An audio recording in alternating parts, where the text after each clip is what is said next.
Oh, I think you know what time it is. It's Animal Crossing time. Listen, guys, Animal Crossing has always been a tremendous mystery to me. I feel like for years on end, there are no Animal Crossing fans in sight. We all live our lives, no one ever talks about the game, and everyone apparently thinks about other things like Zelda Botwa 2 and what that Wicked Witch Barb thinks she's doing meddling in Peter's affairs. But every so often we catch a glimpse of the Cult of the Crossing. They're like a secret lodge living and working right under our noses. But then, when a game is announced or released, suddenly they're running around playing it and posting thousands of videos everywhere. It's all they can talk about, all they can think about. I don't understand what is this phenomenon, even though it's been around for such a long time and everyone apparently loves it. At least they love it when it's time to love it. I still don't get it. Sorry, I'm gonna leave that now. Anyway, my brother has told me that they're great. My secret society friends tell me that it's good. But last Friday, for the first time in history, my friends, I spent a night with Animal Crossing with the release of New Horizons.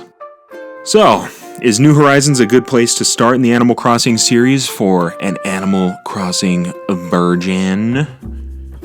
As someone who has no knowledge of the context of the rest of the series, I don't know if there's a game that better represents the best of Animal Crossing. I only know what I've played, which right now is limited to New Horizons. But as someone who just got into a game looking for a good time, I can tell you that it's definitely worth a play, if you have the right schedule.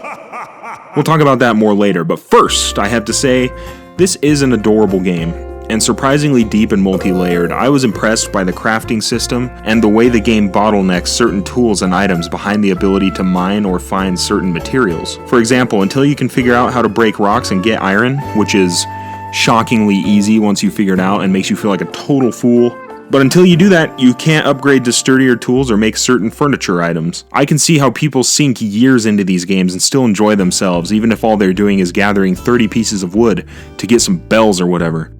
The depth of play, however, does not mean hardcore realism. Interestingly, I started playing 2016's The Forest the same weekend as Animal Crossing, and while I will say that The Forest has me more interested, since I'm a grown-ass man, I do appreciate having my food, water, and shelter more or less taken care of in Animal Crossing.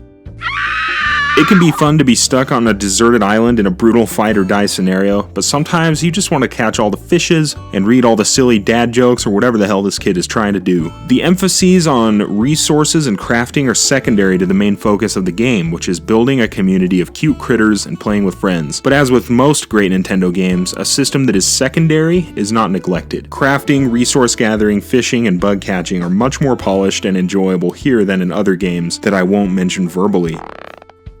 Moving through the adorable world and exploring the systems is a delight. Figuring out that you can shake trees more than just once to get sticks, learning that wasp nests sometimes fall out and mess you up for hours, and figuring out that you can actually buy more than just a blow-up couch and a toolbox from this raccoon dude are little triumphs and surprises that keep the game fresh. The Nook Miles system is also genius. Basically, it's just a bunch of generic challenges that you can do to get in-game currency, but they lay it out so that you discover each new task as you start doing it organically. While I dislike that most of the tasks are menial things like gathering lots of wood or selling lots of weeds, the rewards I got from the Nook Miles and the way the tasks helped me learn how the game works was very cool and felt more laid back and enjoyable somehow than other games. Perhaps that feeling came from the aesthetic of the game, which is both adorable and pretty. Nintendo's hardware is not as powerful as Sony's or Microsoft's, but somehow their first-party games rarely look ugly or dated. Pastel color palettes and simple models and designs create an understated beauty that can thrive even on a lower-powered system. The cartoony simplicity helps the Switch hardware focus on what matters more. I never experienced lag, and since you're just on a tiny island for a lot of the game, I barely noticed long load times. You're free to go around and explore to your heart's content, until that gets boring as f***. And this brings us to my big beef with Animal Crossing New Horizons, which is the way that the game handles time.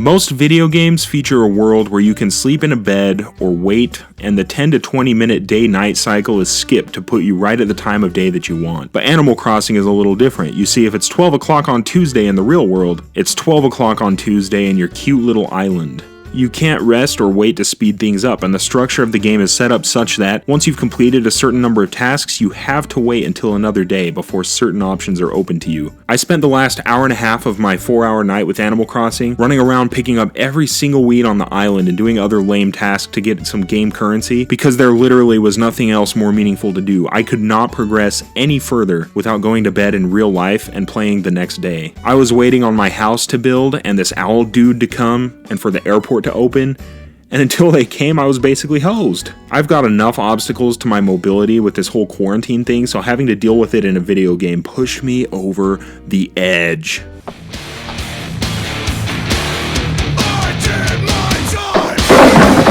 But for reals, this does kind of suck because I'm a pretty busy guy, except now that there's, like a quarantine and stuff. But if I have time to really dedicate to a game, it's usually in big chunks on the weekends. I usually can't consistently schedule 2 hours a day to play a game or to keep up with all the stuff I need to do. Even if I could, I probably wouldn't want to. I like to take games at my own pace and have the freedom to skip days and smash 4-hour sessions on other days without being penalized by whatever game I'm playing. I get that this structure keeps the game playable and fresh and lets hardcore fans play for a longer time in real life, but sometimes I just want to play the damn game. I found myself wishing both in my first night on Animal Crossing and in subsequent play sessions that there was a mode that featured more traditional resting waiting so that I could just devour the game and enjoy it in my own way.